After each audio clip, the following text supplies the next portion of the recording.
नामाचार्य हरिदास ठाकुर की जय, सच्चिदानंद विद्यानाथ ठाकुर की जय, साक्षात विरोध महाराज की जय, वैष्णव सार्वभौम जगन्नाथ भोज महाराज की जय, धर्म हरिनाम संकीर्तन की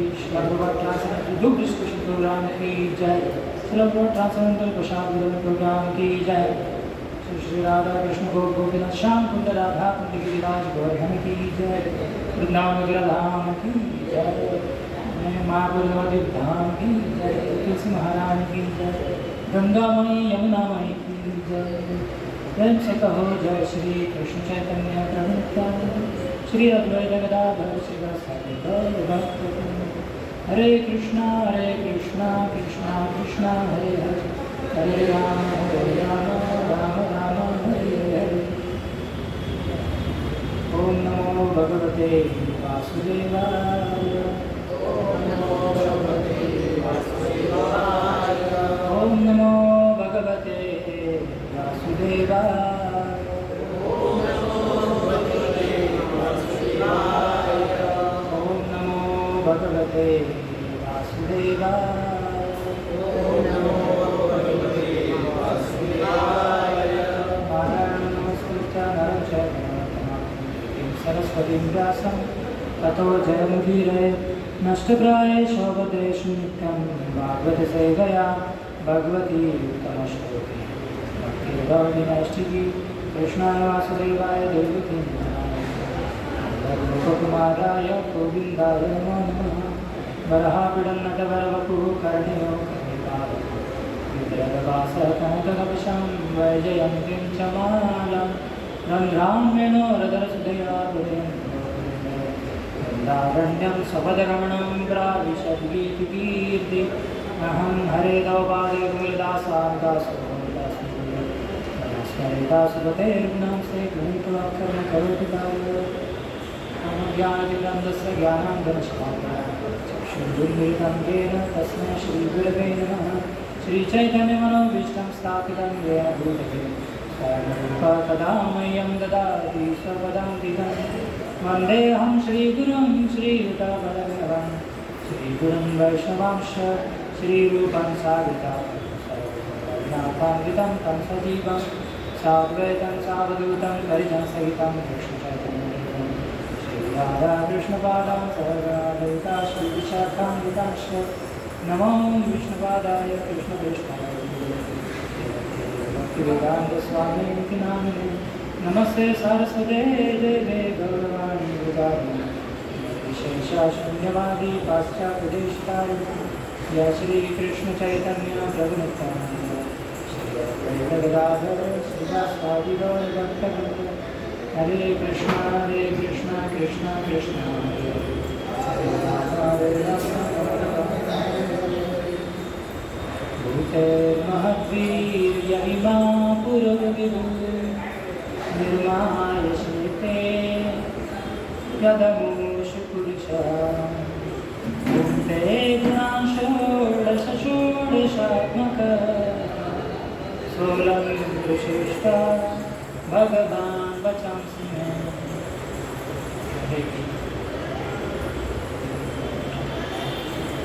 तो आप सभी का स्वागत है आज के इस भगवद गीता कक्षा में, है ना, हरि कथा में।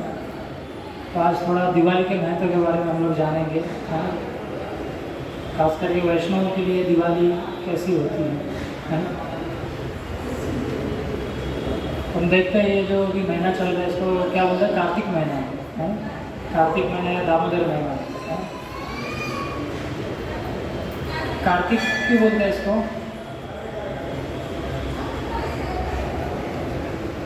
कार्तिक इसलिए बोला जाता है क्योंकि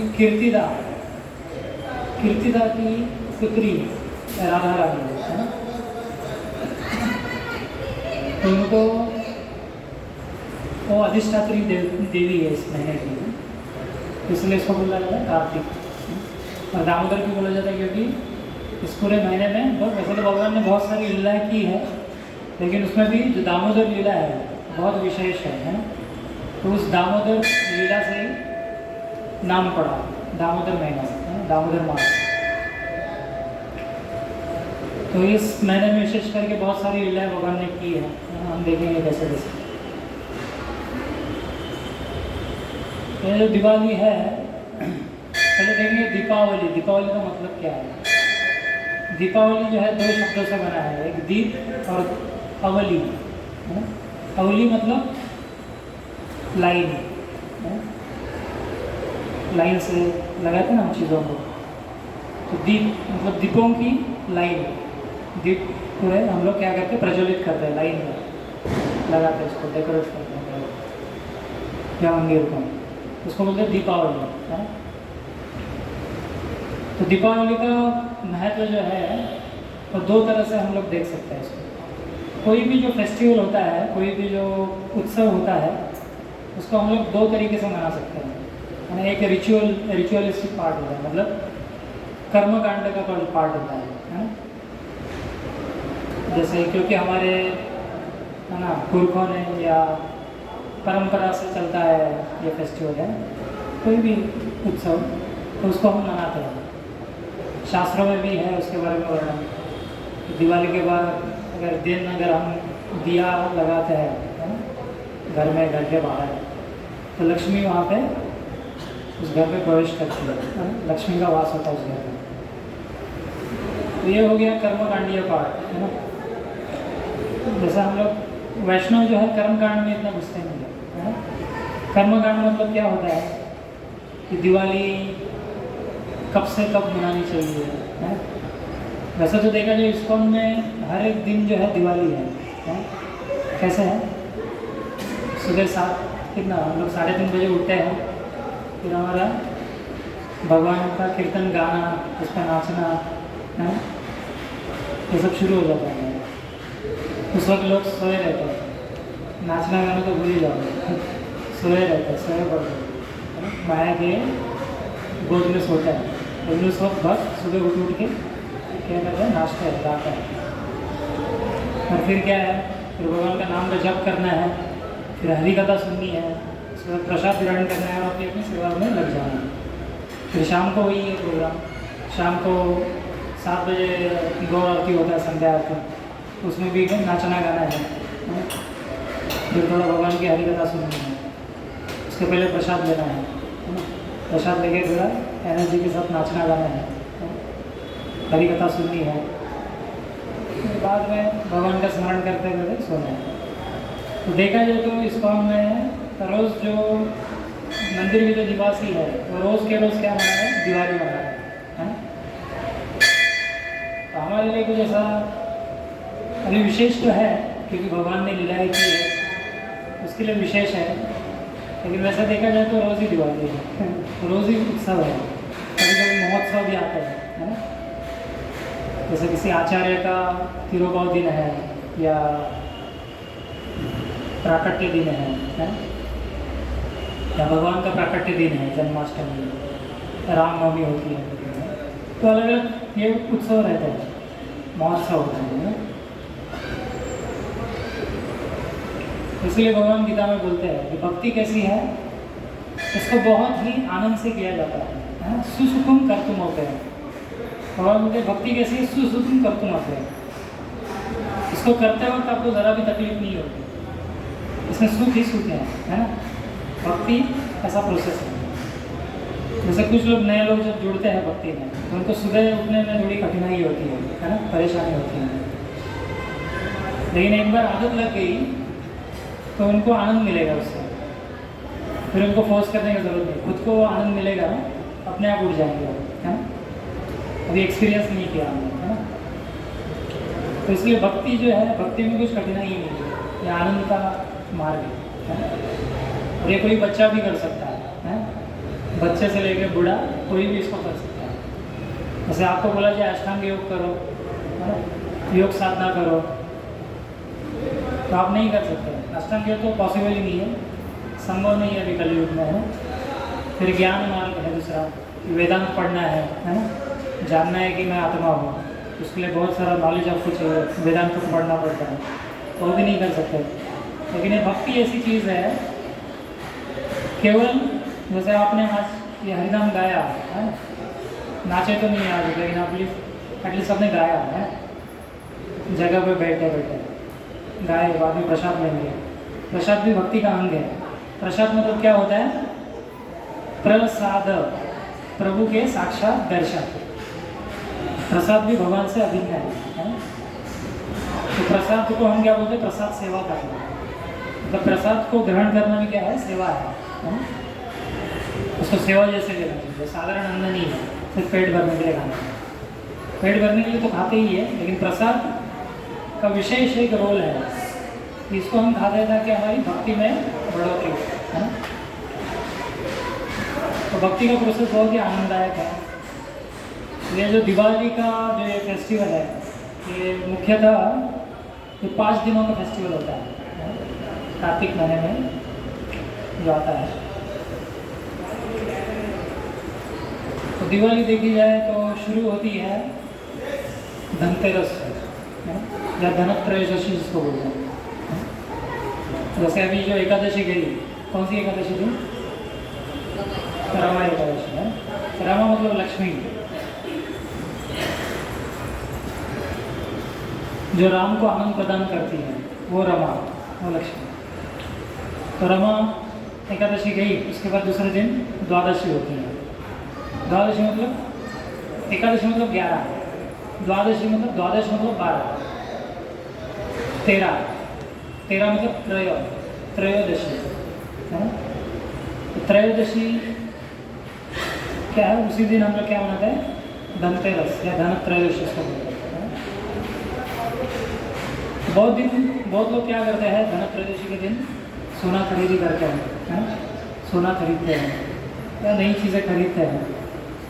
क्यों खरीदते हैं? तो उनको लगता है इसमें धन लगा हुआ है, धनत्रयोदशी, उनको लगता है उस दिन धन लेना चाहिए, लेकिन ऐसा नहीं है, ये गलत फहमी है। धनत्रयोदशी के दिन भगवान के एक अवतार प्रकट हुए थे, है ना।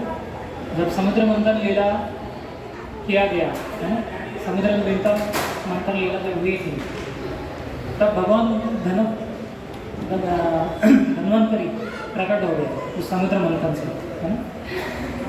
क्या लेके? अमृत लेके, एक सोने के कलश में, है ना। तो उसी को मनाने के लिए धनत्रयोदशी उत्सव है। तो आजकल लोगों को तो ज्ञान नहीं है, अपने अपने एक तरीके से मनाते हैं। और ये धन्वंतरी जी, ये किसके देवता है? हाँ, आयुर्वेद। तो आप देखेंगे आयुर्वेदिक जो डॉक्टर्स होते हैं, उनके क्लिनिक में लगा होता है ना, मूर्ति लगे वो लोग रखते हैं धन्वंतरी जी, ताकि वो सभी रोगों का विनाश करते हैं, है ना, उनको अगर प्रसन्न किया जाए। तो भगवान के जैसे अंश होते हैं, है ना। भगवान के अंश मतलब भगवान राम हो गए, नरसिंह भगवान हो गए, फिर भगवान के अंशों के अंश होते हैं, अंशांश, जैसे कपिल देव हो गए, है ना, या अंशांश है। तो वैसे ही ये धन्वंतरी जो है क्या है? अंशांश है, भगवान के अंश के अंश है ना? तो ये है धनत्रयोदशी, है ना। समुद्र मंथन लीला का बाद में आएगा।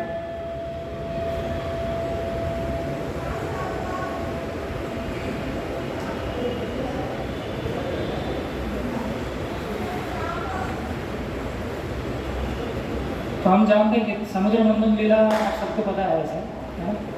क्या हुआ था उस दिन कि इसका कुछ बैकग्राउंड है इसका, है ना।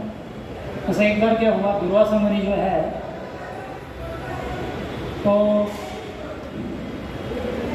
भगवान की जो माला है वो लेके आ रहा था, भगवान की प्रसादी माला, है ना। और बीच में उनको इंद्र दिख गए। इंद्र अपने ऐरावत जो उनका हाथी है ना, एक सफ़ेद कलर का हाथी है, नाम क्या उनका? ऐरावत। तो ऐरावत पे इंद्र आ रहे थे। दुर्वासा मुनि उसी रास्ते से गुजर रहे, देखा इंद्र है, तो इंद्र को वो जो प्रसादी माला थी वो दे दी उनको कि आप ये लो। प्रसादी माला मतलब भगवान की कृपा है ना। इसलिए भक्त लोग भगवान की प्रसादी माला पहनते हैं या दूसरे भक्तों को देते हैं। तो ये जो इंद्र था, इंद्र जो थे ये बहुत गर्विष्ठ हो गए हैं, अहंकार था उनका। तो उन्होंने क्या किया, वो माला ली और अपने हाथी ऐरावत की जो सूंड है उसमें डाल दिया, ऐरावत की सूंड में पहना दिया उसको। और वो तो ठहरा हाथी, वो क्या करता, उसने वो माला ली और अपने पैरों के नीचे कुचल दी उसको, दिव्य माला थी, उसको कुचल दिया, भगवान का प्रसाद था। यह दुर्वासा मुनि को गुस्सा आया कि मैंने इनको प्रसादी माला दी और ये अहंकार के कारण उन्होंने बिल्कुल ध्यान न देकर अपने हाथी को दिया, हाथी ने उसको ज़मीन के तले रौंद दिया उसको। जैसे दुर्वासा मुनि जो है बहुत क्रोधित हुए और उन्होंने शाप दिया कि तुम्हारा सब जो पद है, तुम देवलोक में रहते हो, सारा सब पद सब चला जाएगा तुम्हारे हाथी से। जैसे ही ये शाप मिला तो जो बलि महाराज है, दैत्यों के राजा, उन्होंने स्वर्ग पे आक्रमण किया और देवताओं को भगा दिया वहाँ से। देवता यहाँ वहाँ मारे मारे फिर रहे थे, है ना, कोई जगह नहीं था। तो फिर देवता लोग गए ब्रह्मा जी की शरण में, ब्रह्मा जी से कहा कि हमारा पूरा राज्य जो है हमसे छीन गया है ना। दैत्यों ने, बलि महाराज ने क्या किया, हम पे हमला किया और हमको स्वर्गलोक से भगा दिया है, तो हमारी सहायता करिए। तो ब्रह्मा जी उनको लेके जाते हैं फिर क्षीर सागर में, जहाँ भगवान विष्णु, क्षीरोदक्षाई विष्णु है, तो भगवान के पास लेके गए, है ना, और प्रार्थना ही करने लगे ब्रह्मा जी, भगवान शिव। तो भगवान प्रकट हो गए वहाँ पर, कोई देवता देख नहीं पा रहे थे, उनका जो तेज था उसके कारण। लेकिन ब्रह्मा जी को दर्शन हुआ भगवान का। ब्रह्मा जी ने शिकायत रखी उनके सामने कि देवताओं का राज्य जो है छीन गया है ना, तो आप उनकी कुछ सहायता करिए। भगवान ने कहा कि आप एक काम करिए,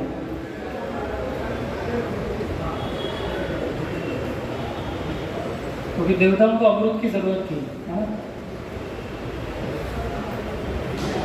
क्योंकि अमृत क्या है, अमृत मतलब अमृत्यु, मतलब जिसकी मृत्यु नहीं होती, जिसको पी के, है ना, उसको बोलते हैं अमृत।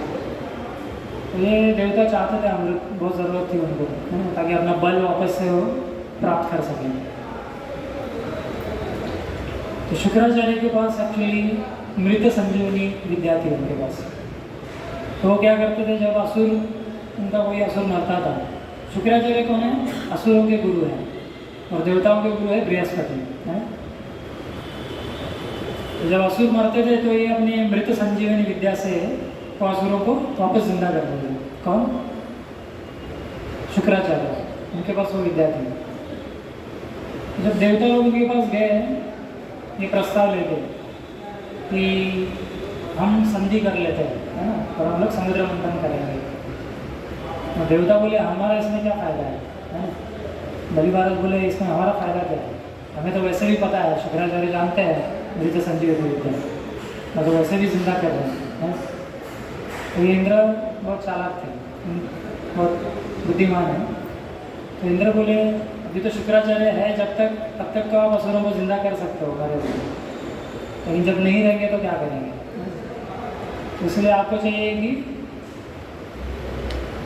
आप भी अमृत का लाभ लो, हम दोनों ये समुद्र मंथन लीला करेंगे, असुर और देवता, और इससे जो अमृत निकलेगा हम बांट लेंगे आपस में, है? तो ऐसा इस तरह से संधि किया देवता और असुरों ने। और बाद में ये समुद्र मंथन शुरू हो गया। तो उसमें जो मथनी थी, वो मथनी था एक पर्वत, कौन सा पर्वत था,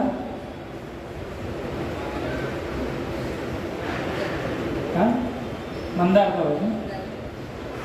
और जो उसका रस्सी था वो एक बड़ा सांप था,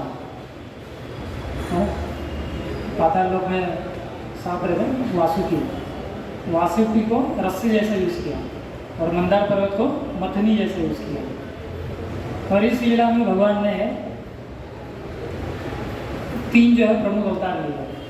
एक भगवान कश्यप रूप में मतलब कछुए के रूप में, क्योंकि मंदार पर्वत क्या हो रहा था, वो स्थिर नहीं था, तो उसको स्थिर करने के लिए भगवान कश्यप अवतार में उस पर्वत के नीचे आ गए, है ना, ताकि वो पर्वत हिले डुले ना, है ना, उसको स्टेबलाइज करने के लिए।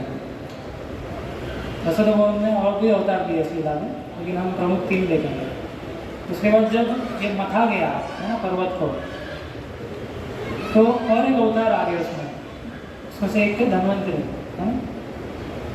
पहले तो बहुत सारा हलाहल विष निकला उसमें, 14 चीज़ें निकली, लक्ष्मी माता निकली उसमें, है ना, बहुत सारी अलग अलग चीज़ें निकली, और फाइनली आखिर में क्या हुआ, अमृत निकला।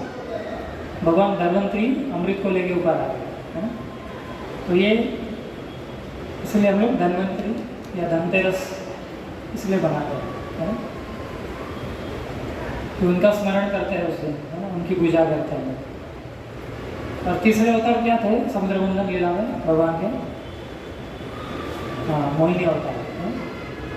भगवान एक बहुत सुंदर स्त्री के रूप में आए थे। ऐसी स्त्री किसी ने कभी देखी नहीं थी, है ना, भूतों में भविष्य में ऐसा स्त्री का रूप भगवान लेकर आए थे। और शिवजी भी मोहित हो गए, हैं। शिवजी तो परम भक्त है ना, हमेशा अपनी साधना में अचल रहते हैं, लेकिन वो भी मोहित हो गए। तो ये भगवान ने तीसरा अवतार दिया, मोहिनी अवतार, है ना। तो भगवान ने 3 अवतार दिए उसे समुद्र मंथन लीला में। तो ये हो गया धनत्रयोदशी, है ना। उसके बाद क्या आता है, त्रयोदशी के बाद चतुर्दशी आता है। ये चतुर्दशी कौन सी है, नरक चतुर्दशी, है। नाम थोड़ा भयानक है, नरक चतुर्दशी। तो इस दिन भी लीला हुई थी भगवान कृष्ण। इसको नरक चतुर्दशी क्यों बोलते हैं, एक भगवान के पुत्र थे भौमा, भगवान और भगवान कृष्ण है, भगवान विष्णु और भूमि माता, भूमि देवी, है ना, किनके पुत्र हुए, उनका नाम क्या था, भौमा। भगवान वराह जब प्रकट हुए थे तो उन्होंने क्या किया था, जो हिरण्याक्ष ने जो पृथ्वी था उसको समुद्र के गर्भोदक जो सागर है उसके तल में रख दिया था, है? तो भगवान वराह ने क्या किया, अपने दांत से उसको उठा लिया था, है? तो भगवान के दांत का स्पर्श होने से धरती जो है तो उन्होंने गर्भ धारण कर लिया, उनको एक पुत्र हुआ, है। जैसा हमने बहुत बार हम सुनते हैं कि भगवान को जन्म देने के लिए, है ना, जरूरत नहीं लक्ष्मी की, है ना, कि पति पत्नी होंगे तभी वो बच्चे को जन्म देंगे, लेकिन भगवान के लिए लागू नहीं होता है। तो भगवान क्या है, दिव्य है हमेशा, है, वो सच्चिदानंद है। तो भगवान के जो दांत है, वरा भगवान का दांत जो जानते हो, भगवान सूअर के अवतार में आए थे, है? तो दांत का भूमि को स्पर्श होने से पृथ्वी को पुत्र की उत्पत्ति हुई, उनका नाम था भौमा, है ना। और फिर ये बाद में भौमासुर बने। क्यों असुर बने, क्योंकि गलत संगति में पड़े गए, है ना, उनकी जो संगति थी संग सही नहीं था, इसलिए कौन बन गए, भौम से भौमासुर। हालांकि भगवान के बेटे हैं, लेकिन अगर संगति गलत है तो कोई भी व्यक्ति से हम समझ सकते हैं कि बिगड़ सकता है। इसीलिए एसोसिएशन या संगति पे बहुत जोर दिया जाता है कि संगति अच्छी होनी चाहिए, है ना। संगति अच्छी होगी तो राक्षस भी क्या बनेगा, देवता बनेगा, और संगति बुरी रही तो देवता भी राक्षस बनेगा, है।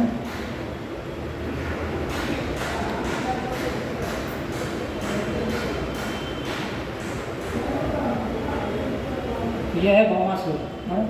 जैसे कंस भी, कंस को बहुत पछतावा हो रहा था कि मैंने देवकी के इतने पुत्रों को मार दिया, है। तो पश्चाताप कर रहा था, उसने सोचा मैं अभी सुधरूंगा, लेकिन उसके जो मंत्री थे उन्होंने क्या उसको इस तरह से उसका, है ना, मन परिवर्तन किया कि वापस से उसको पाप करने में मजबूर कर दिया। तो ये संग के कारण होता है ना। तो भौम बन गया भौमासुर, गलत संग के कारण, है।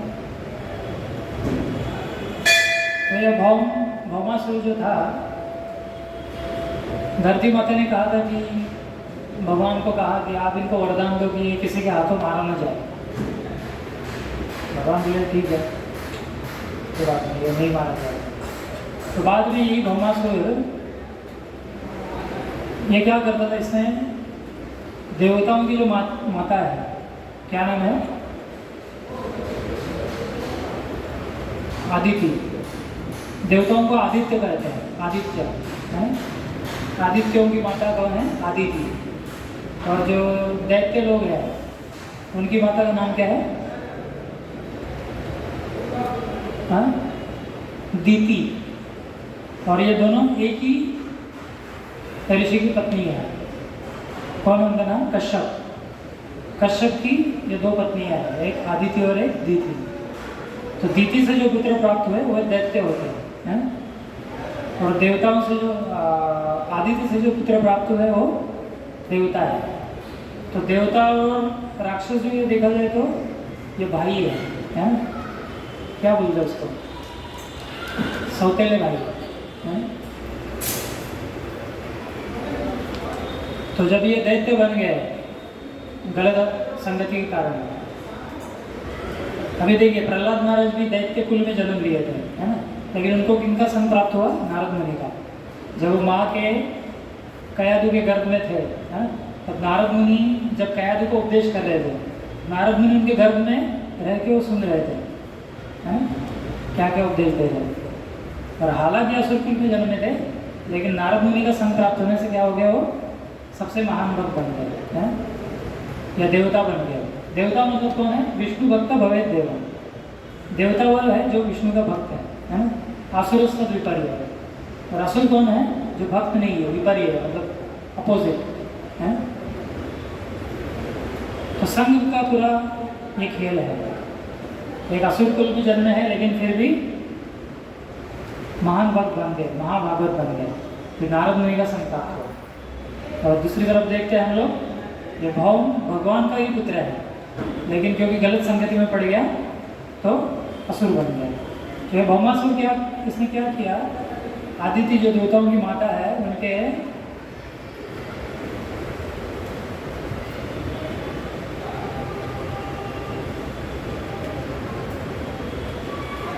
क्या कंगन चुराए थे ना, आदिति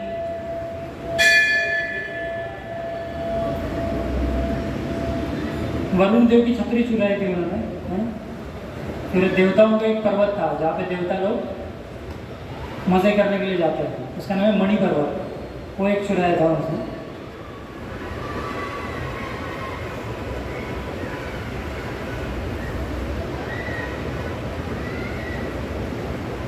आदिति के आई थिंक कंगन थे या पता नहीं क्या था, कुछ तो ऐसा गहना ही था, आभूषण ही था, वो चुरा लिया उनसे। और सभी इंद्र ने कंप्लेन किया फिर भगवान को कि भगवान ये जो भौमासुर है ये बहुत उत्पन्न मचा रहा है ना, ये सब उसने चोरी किया है, मणि पर्वत लेके गया है ना, वरुण देव की छतरी छाता लेके गया। तो ये कोई साधारण छाता नहीं है, वरुण देव का छाता है। तो इस तरह से इसने चोरी किया। तो भगवान बोले चिंता मत करो, मैं देखता हूँ इसको। अभी देखिए भगवान यहाँ पे जो है बिल्कुल निष्पक्ष है। भगवान ऐसे नहीं सोचे कि मेरा पुत्र है तो मैं इसका पक्ष लूँगा। भगवान क्या बोले, मैं उसको दंडित करूँगा। तो भगवान सत्यभामा माता को लेके गरुड़ पे लेके जो प्राग ज्योतिषपुर उसका स्थान था, किसका, भौमासुर का या नरकासुर का, उस स्थान में गए। तो वहाँ पे तो पहले तो एक असुर को मारा, उसका नाम था मूर है।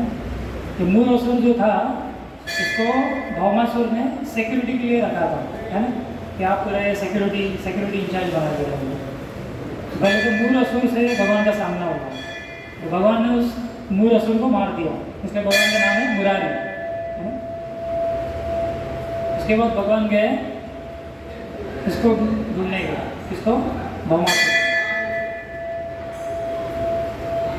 तो ये भौमासुर जो था इसने क्या किया था, जो बड़े बड़े राजा थे, है ना, पूरे पृथ्वी में जितने बड़े बड़े राजा थे उनकी सुंदर सुंदर जो राजकुमारियाँ थी ना, बेटियाँ थी राजकुमारियाँ, तो उनको किसने किया? अगवा कर लिया था, किडनैप कर लिया था, है, और उन्होंने महल में रखा था उसने।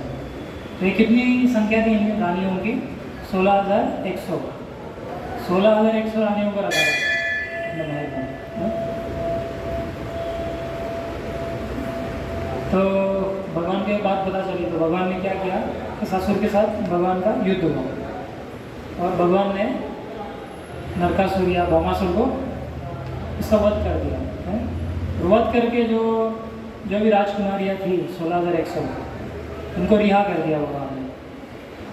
अब ये रानियाँ जो थी भगवान का सौंदर्य देख के, भगवान के पराक्रम देख के, भगवान के बारे में सुन भी रखा था उन्होंने, तो भगवान के प्रति आकर्षित हो गए, हैं? उन्होंने कहा अभी हम अपने अपने राज्यों में अगर जाएंगे, समाज में जाएंगे, समाज हमें स्वीकार नहीं करेगा, क्योंकि वैदिक संस्कृति में, वैदिक, है ना, परंपरा में ये है कि स्त्री अगर, है ना, ज़्यादा दिन घर से बाहर रहती है तो उसको स्वीकार नहीं किया जाता। तो उन्होंने चिंता जताई कि हमें तो स्वीकार नहीं करेगा कोई, तो आपने हमें तो रिहा तो किया है, लेकिन अभी हम क्या करें, कहाँ जाए? तो उन्होंने कहा कि तो भगवान ने एक प्रस्ताव रखा। उनकी इच्छा थी कि भगवान हमसे विवाह करें, तो भगवान बोले ठीक है। तो भगवान ने तब विवाह किया, इसलिए भगवान की 16,100 रानियाँ हैं द्वारका में, और 8 रानियाँ हैं जो प्रमुख हैं, है ना, पट्टा रानियाँ जिनको बोलते हैं, रुक्मिणी माता हो गई, सत्यभामा हो गई,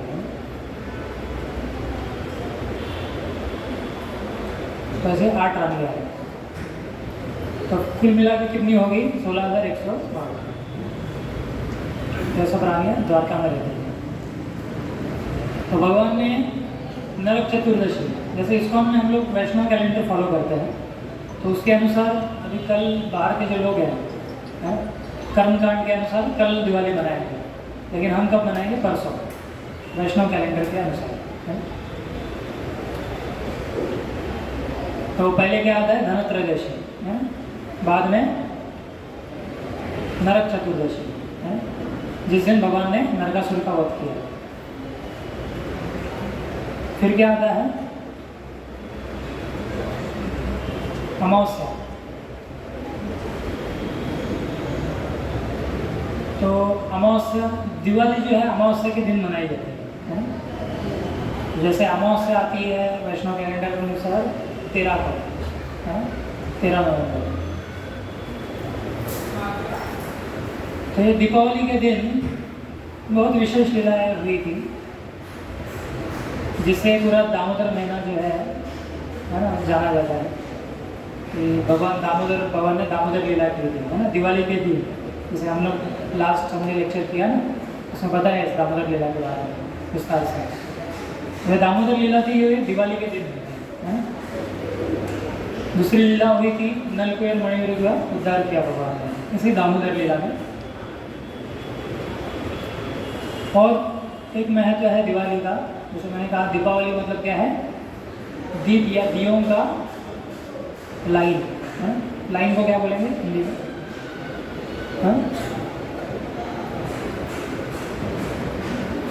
लाइन होती है।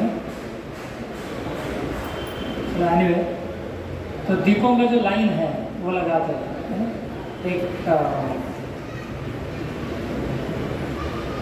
शब्द नहीं आ रहा हिंदी का, दीप लाइन में लगाए जाते हैं। तो भगवान राम जो है वो रावणासुर का वध करके और विभीषण जी को लंका का राजा बना के अयोध्या चले आए थे। तो जैसे हमने कुछ दिन पहले दशहरा मनाया है, तो दशहरा मतलब दशमी, है ना, दशमी होती है।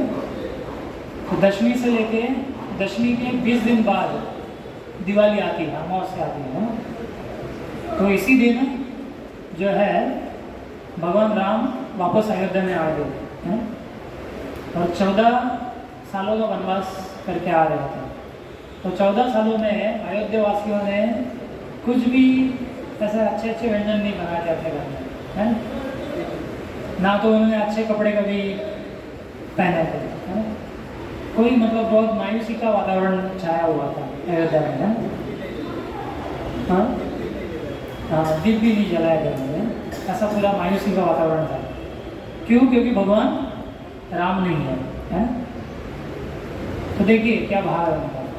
लेकिन जब भगवान राम वापस अयोध्या में आ गए तो सबने अपने घरों में दीप जलाया उनका स्वागत करने के लिए, है ना।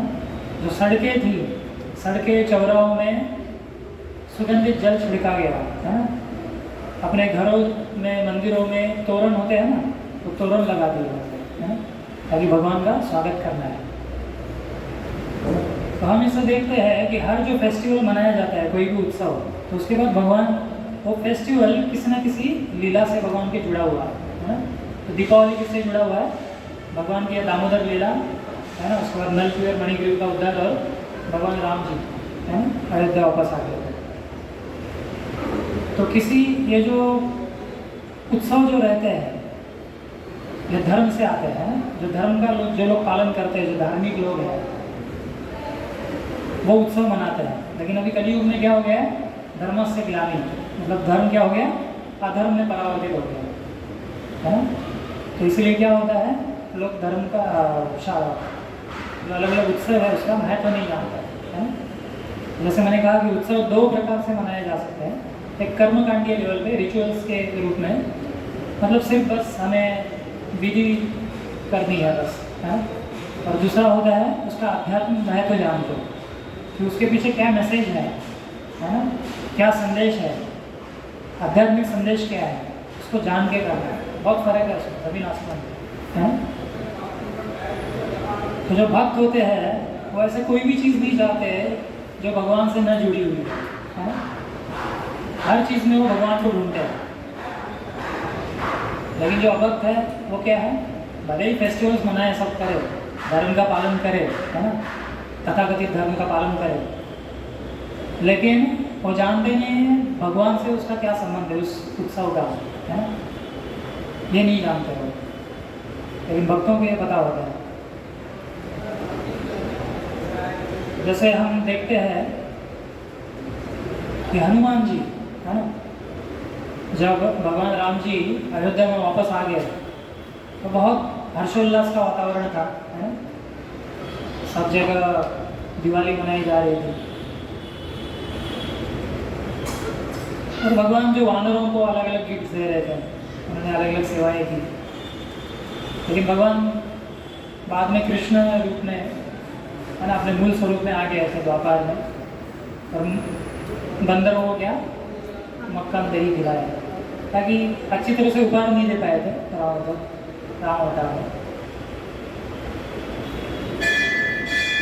तो हनुमान जी आए, है ना। तो हनुमान जी बैठे थे, भगवान राम और सीता मैया सिंहासन पर बैठे हैं। तो हनुमान जी आ गए तो सीता मैया ने बुला लिया पास। सीता मैया बोली, भगवान राम बोले आपने हमारी बहुत सेवा की, है ना। कितना सेवा किया वो हनुमान जी ने, पूरा लंका का दहन कर दिया, फिर, है ना, सीता मैया को ढूंढने निकले, उनको ढूंढ निकाला, है ना, फिर पूरा लंका पे आक्रमण किया, पूरे सैनिकों का, जो बंदरों की जो सेना थी उसका नेतृत्व किया, बहुत सेवाएं की। तो सीता मैया बोली मैं इसके लिए आपको कुछ उपहार देना चाहती हूँ, आपने बहुत सेवा की। तो सीता मैया ने क्या किया, अपने जो गले में हार था मोतियों का, तो हार उनको उपहार में दिया। उसे कहा ये लीजिए, मैं आपकी सेवा से बहुत प्रसन्न हूँ। क्योंकि हनुमान जी तो पहले तो भगवान ने पूछा उनको आपको क्या चाहिए उपहार, आपने तो इतना सेवा दिया। हनुमान जी बोले मुझे कुछ नहीं चाहिए, है ना, और आपकी सेवा करते रहो, यही आशीर्वाद दीजिए। लेकिन फिर भी सीता मैया ने अपने गले का जो मोतियों का हार था वो हनुमान जी को दिया, और हनुमान जी ने हार ले लिया। और हनुमान जी ने क्या किया, वो जो मोती थे उसको दांत से तोड़ने लगे, है ना। सब लोग जो मंत्रीगण थे, है ना, उस सभा में मंत्रीगण, सीता मैया, राम जी, सब आश्चर्यचकित हो गए। तो ये हनुमान जी ये क्या कर रहे हैं, है ना। कुछ लोगों ने सोचा कि ये तो बंदर ही ठहरा है ना, तो बंदरों की हरकतें कर रहे हैं, मंकी बाई, बंदर जैसा दिमाग है, ऐसा कुछ लोगों ने सोचा। तो सीता मैया ने कहा कि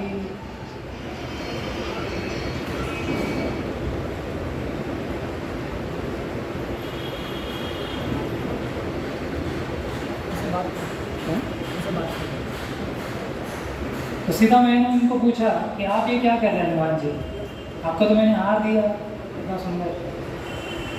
तो फिर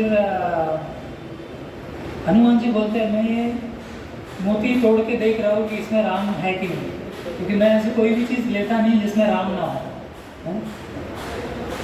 देखिए क्या भाव है। हनुमान जी बोलते हैं, हालांकि मुझे पता है ये आपका प्रसादी हार है ना, और मैं इसका बहुत सम्मान करता हूँ, उनका प्रसाद है ना सीता मैया का। तो मैं जानता हूँ, लेकिन क्या करूँ, मैं ऐसी कोई चीज़ नहीं रखता जिसमें भगवान राम ना हो। तो फिर एक व्यक्ति था सभा में, उसने कहा कि आपने जो पहना है, ये शरीर पहना है, हमने भी ये शरीर पहना है ना, हम कौन है, आत्मा है, लेकिन अभी आत्मा ने ये शरीर पहन रखा है, एक वस्त्र जैसा। तो उस व्यक्ति ने कहा कि आपने ये शरीर को तो धारण कर रखा है, तो क्या इसमें राम है?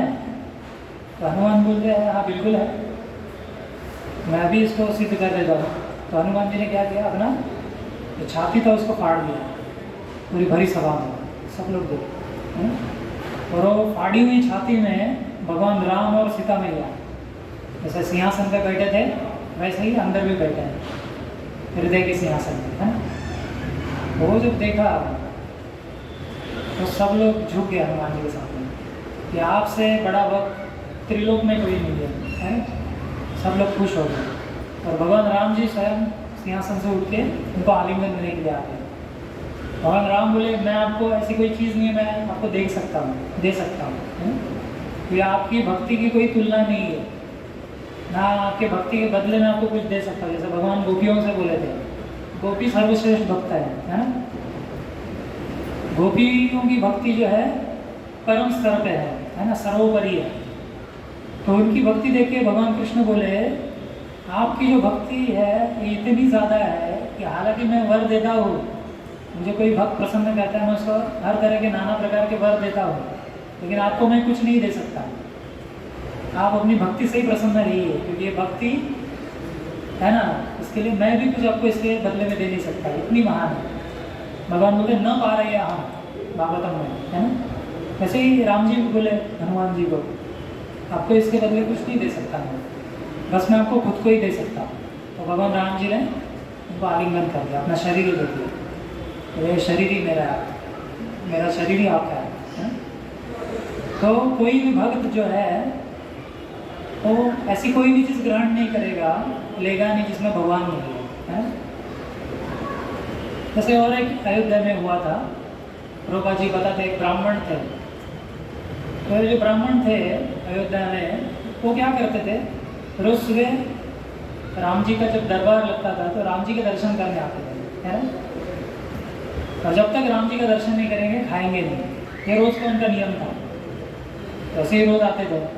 तो राम जी का किसी, है ना, कार्य से कुछ बाहर जाना हुआ, तो राम जी एक हफ्ते के लिए बाहर थे। तो ब्राह्मण आता था, देख आया, जब उसने देखा कि राम जी नहीं है,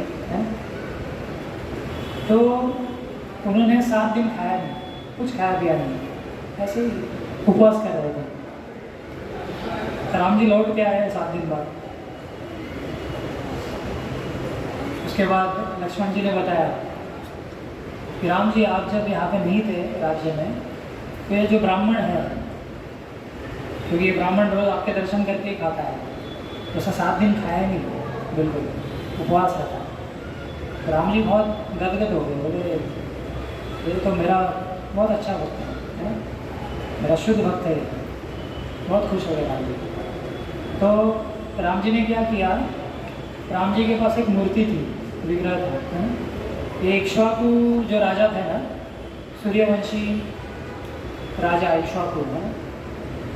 तो राम जी जो है, भगवान राम, ये उनके कुल में आते थे, है ना, इसलिए उनको सूर्यवंशी या इक्ष्वाकु के वंशी कहा जाता है, उनके वंशज कहा जाता है। तो भगवान राम के पास एक विग्रह था खुद का ही, है ना। तो इक्ष्वाकु राजा उसकी पूजा करते थे, भगवान राम के महल में था वो। तो भगवान राम बोले उस ब्राह्मण को बुलाया, तो उसको वो जो विग्रह था वो उनको दे दिया सीताराम का। बोले आप इसकी रोज़ पूजा करना है ना, मैं अगर कहीं बाहर जाऊँ, वैसे तो आप मैं जब अयोध्या में रहता हूँ तो आप दर्शन करने आते ही हो, लेकिन अगर अभी मेरा बाहर जाना हुआ तो आप इस मूर्ति की या विग्रह की पूजा करते हैं। तो विग्रह की वो ब्राह्मण पूजा करते थे भगवान, क्योंकि भगवान का विग्रह जो है उनसे अभिन्न है। भगवान की जो मूर्ति होती है स्थापित की हुई है ना, प्राण प्रतिष्ठा की हुई, तो भगवान के ही समान है। तो भगवान बोले मैं जब यहाँ नहीं रहूँगा इस मूर्ति की आप पूजा करना। तो उनको उन्होंने इस मूर्ति को सौंपा उस ब्राह्मण को, वो पूजा करते थे। तो ये होता है भक्त, है ना। तो ये था राम राज्य, है ना। राम राज्य मतलब उसमें हर कोई व्यक्ति जो है उसकी चेतना कैसी है, राममयी है ना, या कृष्णमयी है। तो आजकल लोग राम राज्य की बात करते हैं, लेकिन बर्ताव कैसा है, रावण जैसा। तो ये क्या है, रावण राज्य है। और रावण राज्य में भगवान को बाजू करके सब कुछ किया जाता है खुद की इंद्रिय वृत्ति के लिए, है। राम राज्य में क्या था, भगवान को मध्य में रखते सब कुछ किया जाता है। तो आज देखेंगे ये फेस्टिवल्स भी मनाए जाते हैं, कुछ महत्व पता नहीं है किस फेस्टिवल का क्या महत्व है। भगवान कृष्ण को, भगवान राम को साइड कर दिया। दिवाली क्यों मनाना है, ताकि पटाखे फोड़ने का मौका मिलेगा, मिठाइयाँ खाएंगे, लोगों से मिलने का मौका मिलेगा, नए नए कपड़े मॉल में जाके खरीदने का मौका मिलेगा। मतलब क्या हो गया है, दिवाली फेस्टिवल है। अभी देखिए वेस्टर्न वर्ल्ड जो है ना, पाश्चात्य देशों में फेस्टिवल जो मनाए जाते हैं वो इसलिए मनाए जाते हैं ताकि थोड़ा सा लोगों से मिला जाए, है ना, थोड़े मज़े कर लिए जाए, इसके लिए करते हैं। तो हम क्या, अभी वेस्टर्न कल्चर को फॉलो करने की वजह से हमारी वो मानसिकता वैसी ही बन गई है। हम भी क्या करना चाहिए, फेस्टिवल में एंजॉय करना चाहिए। फेस्टिवल का उद्देश्य क्या है, एक साथ आके भगवान का गुणगान करना है ना। और आजकल कमर्शियलाइजेशन हो गया है फेस्टिवल्स का, है ना, उद्योगीकरण ही बोलते हैं ना, कमर्शियलाइजेशन वो हो गया। तो उसके अंतर्गत क्या होता है, अलग अलग कंपनियाँ, है ना, अमेज़ोन पे भी सेल लग रहा है, सेल चालू है, या अलग अलग दुकानें अलग अलग डिस्काउंट निकालती है, हमारे पास ये माल है। मतलब क्या, माल बेचना है। दिवाली मतलब क्या है, पटाखे, मिठाइयाँ, कपड़े, है ना, घूमना फिरना। बहुत सारे लोग रेस्टोरेंट्स में जाते हैं, मूवीज़ देखने जाते हैं। दिवाली मतलब ये बन गया है ना? कुछ लोग तो दारू भी पीते हैं उस दिन, तो ये सब बन गया है ना। तो ये दिवाली नहीं है। दिवाली मतलब क्या है कि भगवत चेतना में रह के एंजॉय करने से मना नहीं है। जैसे बाकी लोग भी एंजॉय करते हैं ना, मज़े करते हैं, नाचते हैं, गाते हैं, खाते पीते हैं, ऐसा। तो मज़ा ऐसी होनी चाहिए, मतलब जो भगवान को मध्य में रखे, भगवान के संबंध में होनी चाहिए, नहीं तो फिर नरक का रास्ता आपके लिए प्रशस्त कर देगा ऐसे मज़े, है ना। तो भगवान को सेंटर में रखना है ना। ये कमर्शियलाइजेशन से हमें बचना है ना। जैसे पहले क्या हुआ करता था कि मिट्टी के दिए लोग लाते थे, है ना। अभी कौन से आते हैं, वो एक दिया आते हैं जिसमें बल्ब लगे होते हैं, है ना। जैसे पहले लोग बनाते थे, जो आम की डालियाँ है ना, उससे तोरण बनाते हैं, उसके पत्तों से। आज क्या है, लाइटिंग की पट्टियाँ लगाते हैं। पहले हम याद है बचपन में हम लोग ग्रीटिंग हाथ से बनाते थे, उसको हाथ से बनाते थे, पेंटिंग वगैरह बनाते उसको। लेकिन आज क्या ईमेल भेजता है या व्हाट्सएप पे मैसेज, एनिमेटेड जिप मैसेजेस, है। तो क्या सब कुछ मतलब रुका सुका हो गया, उसमें जो पर्सनल टच होता है ना वो नहीं है। मिलना तो लोगों का कम ही हो गया, बस विशेष भेजता है फ़ोन पे विश करेंगे, फेसबुक पे विश करेंगे, लेकिन वो टच कहाँ है, लोग कहाँ मिल रहे हैं, है ना। फेस्टिवल्स में तो एक साथ आके मिलना है ना। मैंने ऐसा भी सुना था कि पहले लोग क्या करते थे, अभी कुछ घर है किसी सोसाइटी में, तो कभी कभी एक घर में कुछ चकली बनता था, तो सब पूरे लोग जो है वहाँ पे उस घर में चकली बना रहे थे। उनको पता चला यहाँ पे चूड़ा बन रहा है, तो सब लोग वहाँ जाते थे मदद करने के लिए। ऐसा था, हमने भी देखा है बचपन में कि जब माँ कुछ बनाती थी, है ना, फराल। तो आजू बाजू के लोग हैं वो मदद करने के लिए आते थे। तो बाद में धीरे धीरे ये कल्चर क्या हो गया, बंद पड़ गया है। अभी रेडीमेड फराल जो होता है ना, रेडीमेड मंगाता है, उसमें प्रेम ऐसा कुछ रहा नहीं, उसमें पर्सनल टच ही नहीं रहा है ना। इसीलिए भक्त बनना चाहिए। भक्त बनने से हम ये सब चीज़ों को जान सकते हैं, और जो हमारा जो कल्चर है, हमारी संस्कृति है, उसको हम वापस ला सकते हैं जब भक्ति करेंगे, है ना। बाकी लोगों को कुछ नहीं है, बस पैसा से देना देना है, घूमना फिरना है, मज़े करने हैं, बस उसके आगे जीवन नहीं होता। अभी दिवाली की छुट्टी है 5 दिन, क्या करेंगे? ऐसे हरी कथा थोड़ी सुनेंगे, या संकीर्तन करेंगे, या प्रसाद खाएंगे? नहीं, रेस्टोरेंट्स में जाएंगे। हमने देखा है सब कॉर्पोरेट पार्टीज़ होती है ना, दिवाली के पहले में दारू पीते हैं, मांस खाते हैं, यही एंजॉयमेंट है। तो ये हो गया दिवाली का दिन, है ना, अमावस्या का दिन। फिर अमावस्या के बाद आती है बलि प्रतिपदा, है ना। अमावस्या के दूसरे दिन को बोलते हैं, मतलब पहला वापस से वो चक्र शुरू होता है, तो उसको बोलते हैं प्रतिपदा। तो बलि प्रतिपदा, तो बलि महाराज से ही आती है। बलि प्रतिपदा मतलब बलि नहीं देनी, ये बलि महाराज से आती है ना। प्रहलाद महाराज के पुत्र हुए विरोचन, और विरोचन के पुत्र हुए बलि महाराज, है दैत्यकुल में। तो ये बलि महाराज से ये नाम पड़ा है, बलि प्रतिपदा।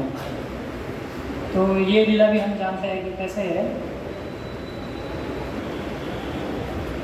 जब देवताओं का सब राज्य छीन गया था, है ना, असुरों द्वारा, बलि महाराज के द्वारा, सब देवताओं ने भगवान विष्णु से प्रार्थना की कि आप हमें हमारा रक्षण कीजिए। तब भगवान आदित्य और कश्यप के पुत्र बन के आए थे। किस रूप में? वामन देव के रूप में, है ना। या उनका दूसरा एक नाम है उपेंद्र। उपेंद्र भी बोलते हैं क्योंकि इंद्र के भाई, अभी देवताओं के भाई है ना अदिति। आदित्य और कश्यप के पुत्र कौन है? सब देवता है ना, उसमें इंद्र भी है? और उनके पुत्र कौन हुए? वामन देव, इसलिए उनको वामन देव या उपेंद्र कहते हैं, उपेंद्र। तो देवताओं की प्रार्थना को सुन के, हाँ, उनको संरक्षण देने के लिए भगवान एक बटु ब्राह्मण के रूप में कहा गए, बलि महाराज एक यज्ञ कर रहे थे, तो उस यज्ञशाला में गया, है ना। और उन्हें क्या बोले कि मुझे, बलि महाराज ने पहले तो स्वागत किया, उनके चरण प्रक्षालन किया उनका, और उनको पूछा कि आपको क्या चाहिए, आप ब्राह्मण हो और मेरा कर्तव्य है कि मैं आपकी सेवा करूँ कुछ, तो आप बताइए आपको क्या चाहिए, राज्य चाहिए या एक पत्नी चाहिए या और कुछ चाहिए, बोलिए आप जो चाहो। तो वामन देव बोले कि नहीं, मुझे सिर्फ 3 पग ज़मीन चाहिए, सिर्फ 3 पग ज़मीन। बलि महाराज बोले बस इतनी सी बात है, मैं आपको देता हूँ 3 पग ज़मीन, ले लीजिए, आपको जहाँ चाहिए। तो जो दैत्यों के जो गुरु है शुक्राचार्य, ये शुक्राचार्य बहुत बुद्धिमान है। गीता में भगवान इनका जिक्र करता है, इनके बारे में इनका उल्लेख करता है ना। जिक्र है कि उर्दू शब्द है, उल्लेख करते हैं इनका, है ना। वो बोलते हैं सभी कवियों में मतलब बुद्धिमान लोगों में उष्णा मतलब शुक्राचार्य का एक नाम है, उष्णा, मैं उष्णा हूँ, मतलब सभी बुद्धिमान व्यक्तियों में मैं शुक्राचार्य हूँ, भगवान बोलते हैं। तो बुद्धिमान है बहुत शुक्राचार्य, है ना। शुक्राचार्य बोलते हैं पूरा पॉलिटिक्स जानते हो, है ना, देवताओं के गुरु है, मतलब पॉलिटिक्स पूरा जानता है, शास्त्रों का भी पूरा ज्ञान था, और फर्स्ट क्लास ब्राह्मण है। तो वो बोले बिल्कुल इनको, ये जो आपके पास आए ये साधारण ब्राह्मण नहीं है, ये स्वयं विष्णु है, इनको बिल्कुल मत देना कुछ भी, है ना। लेकिन बलि महाराज बोले आप ही मुझे बोलते हो ना कि विष्णु को सब कुछ समर्पित करना चाहिए, क्योंकि यज्ञपति तो विष्णु है, यज्ञ किए ही जाते हैं उनके प्रसन्नता के लिए। अगर देवताओं के लिए भी कोई यज्ञ होता है तो फाइनली वो विष्णु के पास ही जाता है। तो आप ही ने तो हमें ये शिक्षा दी है ना, फाइनली उनको ही जाता है।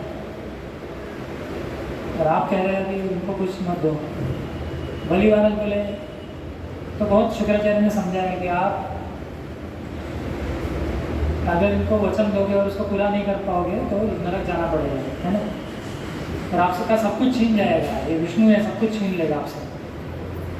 बलि महाराज बोले कोई चिंता नहीं, मैं भगवान को प्रसन्न करना चाहता हूँ। तो बलि महाराज ने बोले, वामन देव जी से बोले कि आप 3 पग जमीन ले लीजिए। जैसे ही भगवान ने अपना एक पैर आगे बढ़ाया तो पूरे जो लोग हैं, है ना, आधे लोग जो है ब्रह्मांड के सब उन्होंने नाप लिए, है ना। दूसरे कदम में पूरा ब्रह्मांड नाप लिया, पूरा ब्रह्मांड को कवर कर दिया। भगवान का विशाल रूप था, तो नरसिंह भगवान भी प्रकट हुए हैं, बहुत विशाल है। तो हम देखेंगे हमने लीलाओं में अभी तक क्या क्या अवतार देखे। पहला कौन सा देखा? कश्यप अवतार समुद्र मंथन लीला में, फिर धन्वंतरी अवतार, फिर देखा मोहिनी अवतार, है ना। उसके बाद ये अवतार देखा, और इस लीला में क्या देखा हमने? भगवान वामन देव, है ना। भगवान वामन देव बोले अब मैं तीसरा अपना पैर कहाँ पे रखूँ, तीसरा कदम कहाँ रखना है मुझे, क्योंकि आप अभी पूरा ब्रह्मांड तो नाप लिया मैंने। तो बलि महाराज बोले कि जो दान देता है उससे बड़ा होता है दानी, है ना। दानी ज़्यादा ज़रूरी है दान से। तो वो बोले आप मेरे सिर पे पैर रखो, चरण बोले, तो सिर पे पैर रखा है, तो उनको पाताल सुतल लोक में भेज दिया, है ना। तो इसका पूरी विस्तार से हम नहीं वर्णन करेंगे, हमने संक्षेप में इसको कहा। तो उनको कहा भेज दिया उनको सुतल लोक में। भगवान बोले उनको आप, मैं आपकी भक्ति से बहुत प्रसन्न हूँ। मतलब बलि महाराज लॉस में नहीं गए, ही वॉज नॉट लूजर, है ना। ऐसा लोग सोचते हैं कि भगवान को मैं कुछ दान दे दूँगा, है ना, तो मैं कुछ मेरा घट जाएगा, ऐसा नहीं है। बलि महाराज ने अपना सब कुछ दे दिया, लेकिन उनको स्वर्ग से भी बड़ा राज्य मिल गया सुतल लोक में। सुतल लोक मतलब स्वर्ग से भी ऐश्वर्यमयी है वो, है ना, ऐसा राज्य है। और इतनी बात नहीं है, सुतल लोक में भगवान के बलि महाराज के द्वारपाल बन के भगवान रहे, है ना। लक्ष्मी माता को टेंशन हो गया वहाँ कि भगवान वहाँ पे नौकरी कर रहे बलि महाराज, नौकरी करते सेवा करते हैं, है ना। तो ये है, तो भगवान अपने आप को दे देते हैं जब वो प्रसन्न होते हैं भगवान अपने भक्तों की भक्ति से, है ना। लेकिन उसमें समर्पण होना चाहिए। तो ये बलि महाराज जो है आत्मसमर्पण के या आत्मनिवेदन के आचार्य माने जाते हैं, है ना। मतलब एक उत्तम उदाहरण है कि आत्मसमर्पण कैसे करना है, ये हम बलि महाराज से सकते हैं, है ना। तो इसीलिए ये बलि प्रतिपदा है ना।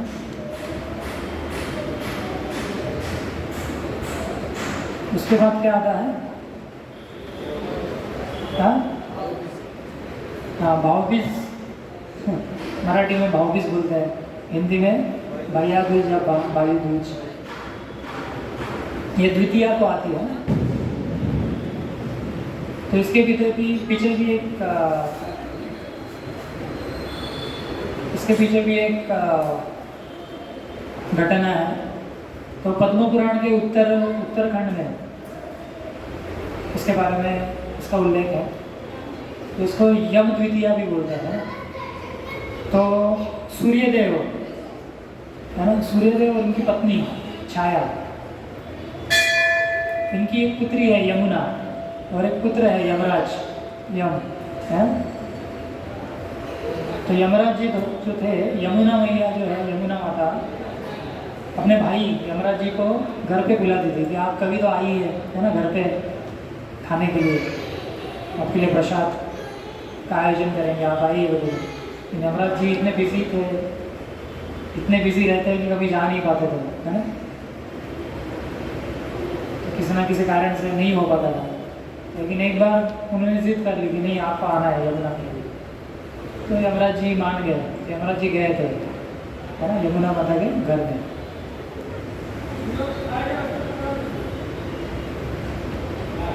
तो उनके घर में उन्होंने भोजन किया, है। और तभी से ये यम द्वितीया ये उत्सव मनाया जाता है, जिस दिन यमुना मैया और यमराज जी को पूजा जाता है। घर में दिया लगा दें। और यमराज जी ने वरदान दिया था कि इस दिन जो भाई अपनी बहन के घर जाके भोजन करेगा उसको मेरे दर्शन नहीं करने पड़ेंगे, है ना। मतलब उसको पाप नहीं करने, इसका मतलब ये कल लाइसेंस नहीं है पाप करने के लिए, लेकिन ऐसा है उन्होंने वरदान दिया है ना। इसलिए जो बहनें हैं वो उस दिन भाइयों को घर पे बुलाती है, खाना खिलाती है। तो इस तरह से ये 5 दिन है दिवाली में। उसके बाद तो चलते रहते अलग अलग। देव दिवाली भी होती है, देवताओं की दिवाली, देवता लोग भी दिए लगाते हैं स्वर्ग में। तो भगवान कृष्ण भी दीपावली के दिन अपने गोप सखाओं को लेके दीप जलाते थे, घर को सजाया करते थे भगवान से अपने छोटे छोटे हाथों से। और गोकुल में जितने घर है अलग अलग वहाँ पे लगाया करते थे, दियों से सजाया करते थे। तो ये इस तरह से ये महत्व है दिवाली फेस्टिवल का, है। और दिवाली को फेस्टिवल ऑफ लाइट्स कहा जाता है, मतलब प्रकाश का उत्सव, है ना। आजकल क्या बन गया है,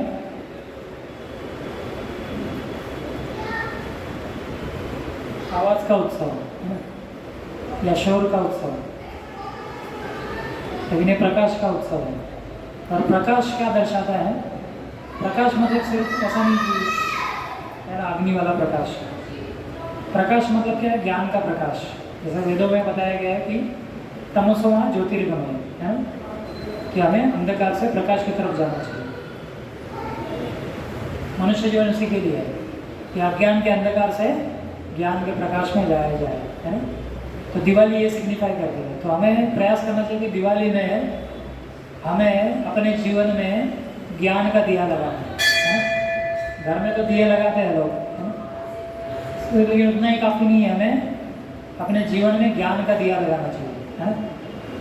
और सबसे बड़ा ज्ञान क्या है, ये ज्ञान है सबसे बड़ा, भगवद गीता, है ना। तो इस ज्ञान को अपने जीवन में स्वीकार करना चाहिए, है ना। तो भगवान की सेवा करनी चाहिए प्रेम से। जैसे गीता में भगवान बोलते हैं जो मेरी प्रेम से सेवा करेगा उसको क्या करूँगा मैं, उसके हृदय में ज्ञान का दिया लगाऊंगा, जिससे उसका अज्ञान का अंधकार नष्ट हो जाएगा, है ना। हम क्या बोलते हैं, ओम अज्ञान तिमिरान्धस्य। गुरु भी यही करते हैं कि हमारे जीवन में अज्ञान का जो अंधकार है तो ज्ञान, हमारी आंखें खोल के, है ना, ज्ञान के अंजन से आंखें खोल के हमें क्या करते हैं, ज्ञान में लाता है ना। तो भगवान गीता में बोलते हैं कि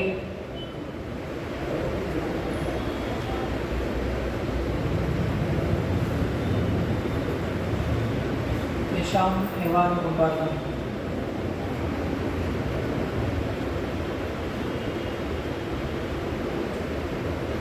भजतां प्रीतिपूर्वकं ददामि बुद्धियोगं तं येन मामपयामि। उसमें बोलते हैं कि जो मेरी प्रीतिपूर्वक जो सेवा करते हैं, जो भजन करते हैं, उनको मैं बुद्धि देता हूँ कि कैसे मेरे पास आना है ना। फिर दूसरे श्लोक में बोलते हैं कि तेषाम् एवानुकम्पार्थं अहम् अज्ञानजं तमः नाशयामि आत्मभावस्य ज्ञानदीपेन भास्वता। भगवान बोलते हैं ऐसी प्रेम से जो मेरी सेवा करते हैं उनके हृदय में मैं ये दिया जलाता हूँ। और ये दिया परमानेंट है, ऐसा नहीं कुछ दिन के लिए रहेगा। एक बार ज्ञान का दिया आ गया हृदय में तो परमानेंट रहेगा, है ना। तो भगवान क्या बोलते हैं, मैं उसके हृदय में ज्ञान का दिया जलाता हूँ, जिससे उसका सब अज्ञान चला जाएगा, है ना। उसको पता चलेगा कि मैं कृष्ण का नित्य सेवक हूँ, है ना। ये रियल ज्ञान है। रियल ज्ञान ये नहीं है आप हमने क्या पढ़ाई कर ली स्कूल कॉलेज में जाकर, ये नहीं है। रियल ज्ञान क्या है कि मैं भगवान का नित्य दास हूँ, भगवान मेरे नित्य स्वामी है। तो इस ज्ञान का भगवान बोलते हैं मैं दिया उसके हृदय में लगाता हूँ, फिर वो भूलेगा नहीं, है ना। तो इस तरह से ये दिवाली का महत्व है। हमें अंधकार से रोशनी की तरफ जाना है ना। तो इस भाव से दिवाली को मनाना है। अभी भी दिवाली बाकी है, तो हम इस्कॉन में वैष्णव कैलेंडर के अनुसार 13 तारीख को मनाएंगे। फिर बलि प्रथा जो हमने कहा ना, बलि प्रथा उस दिन गोवर्धन पूजा भी है, भूल गया उसके बारे में। तो ये गोवर्धन पूजा के दिन जैसे आपने सुना है गोवर्धन पूजा के बारे में, गोकुलवासी या वृंदावनवासी क्या करते थे, हर साल जो है इंद्र की पूजा करते हैं, इंद्र को प्रसन्न करने के लिए, क्योंकि इंद्र बारिश देता है तभी तो सब धन धान्य सब है फसल आती है, अनाज मिलता है, तो उनकी प्रसन्नता के लिए यज्ञ करते थे वृंदावनवासी। तो ऐसे ही एक साल यज्ञ करने की तैयारियां कर रहे थे। तो भगवान कृष्ण है छोटे बालक,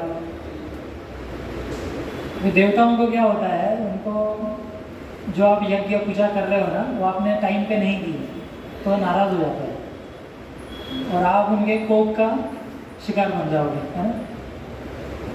तो इसलिए समझदारी है कि भगवान कृष्ण की पूजा की, भगवान बुरा नहीं मानता, ठीक है बोलेंगे कोई बात नहीं, मेरा ही भक्त है सुधरेगा, लेकिन देवता लोग बुरा मान लेते हैं।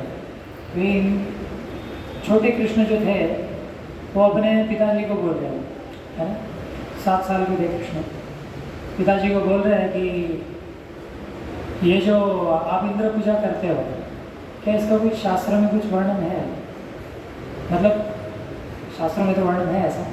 भगवान बोले लेकिन आप जो जिस कारण से ये कर रहे हो पूजा, क्या वो कारण जानते हो, क्यों करना चाहिए, क्योंकि विदाउट है ना कोई कारण जाने बिना कोई भी धार्मिक कार्य नहीं करना चाहिए, है ना। तो भगवान बहुत प्रेम से उनको बता रहे थे, पूछ रहे थे क्वेश्चन से। तो भगवान बताया कि इंद्र तो सब जगह पानी देता है ना, तालाब में भी देता है, समुद्र में भी देता है, वीरान ज़मीन पे पथरीली ज़मीन है वहाँ पे भी देता है। तो आप ऐसा भी समझ रहे हैं कि इंद्र हमें ही दे रहा है पानी, तो उनका काम है तो उनको करना ही चाहिए। भगवान बहुत प्रेम से बात कर रहे हैं, उसमें कुछ विशेष कर नहीं कर रहे हो, तो हमें चाहिए कि हम गोवर्धन जी की पूजा करें, है ना, क्योंकि गोवर्धन जो है ये हमें सब कुछ दे रहा है, गायों को घास दे रहा है, हमें फल सब्जियाँ सब कुछ दे रहा है ना, पानी दे रहा है, बहुत सारे झरने हैं गोवर्धन में। भगवान बोले, कृष्ण बोले हमें गोवर्धन की पूजा करनी है। तो नंद बाबा बोले अभी तो हमने सब तैयारियां कर ली है, इस बार कर लेते हैं इंद्र पूजा, अगले साल से गोवर्धन की करेंगे। तो भगवान बहुत चालाकी से और प्रेम से नंद बाबा को समझाया, ये हम ऐसा क्यों नहीं करते कि अभी जो सामग्री है उसी से हम लोग क्यों नहीं पूजा करेंगे, उसी से कर लेते हैं। तो नंद बाबा मान गए, है ना, भगवान ने बहुत लॉजिकल बोला है ना यहाँ पे, और लॉजिक से पेश किया है और बहुत स्वीटली बहुत प्रेम से बोला है।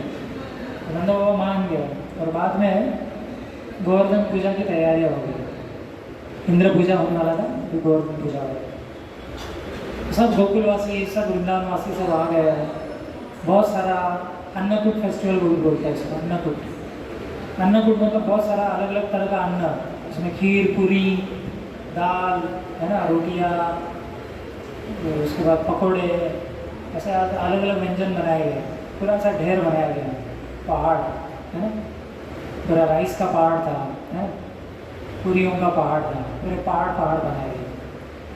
तो इसको बोलते हैं अन्नकूट फेस्टिवल, है ना। और पूरे वृंदावन के आजू बाजू के गाँवों से सब जो है लोग वहाँ पे इकट्ठा हो गए उत्सव को मनाने के लिए, और सब में एक प्रसाद बांटा गया भगवान को भोग लगाने के बाद, है ना। तो इसको बोलते हैं अन्नकूट फेस्टिवल। तो भगवान ने ही ये कहा था कि इसको कैसे मनाना है, भगवान ने खुद बोला था कि इस तरह से मनाया जाना चाहिए, है ना, खीर बनाओ पूरी बनाओ, भगवान खुद बोले, तो उसके हिसाब से मनाया गया।